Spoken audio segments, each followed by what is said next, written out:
It's the most counterproductive, barbaric, and inefficient to fight on a battlefield.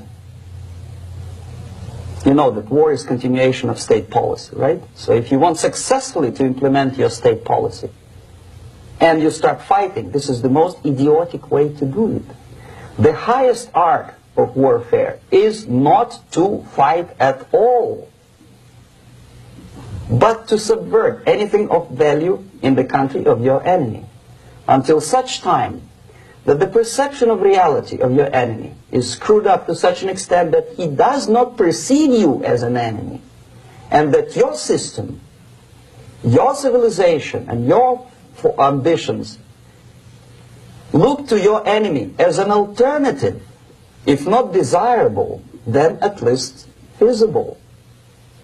Better red than dead.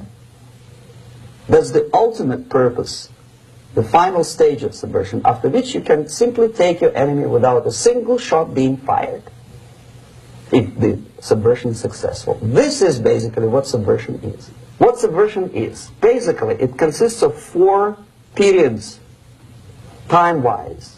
If we start from here and go this way, time, right? This is the beginning point. The first stage of subversion is the process which is called, basically, demoralization. It says for itself what it is.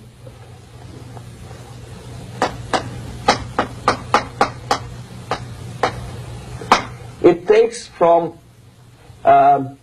say 15 to 20 years to demoralize a society. Why 15 or 20 years? This is the time sufficient to educate one generation of students or children. One generation, one lifetime span of a person, a human being, which is dedicated to study, to shaping up the outlook, ideology, personality. No more, no less. Usually it takes from 15 to 20 years.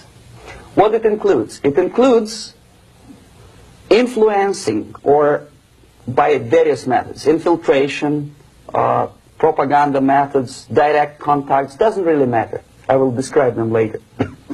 Of various areas where public opinion is formulated or shaped. Religion, educational system, social life, administration, law enforcement system, military, of course, and labor and employer relations, economy. Okay? 5 areas.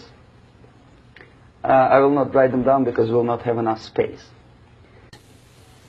Sometimes when I describe all the methods, students ask me question, are you sure this is the result of the Soviet influence? Not necessarily. You see, the tactic of subversion, about which I'm talking, is similar to the martial art, the Japanese martial art.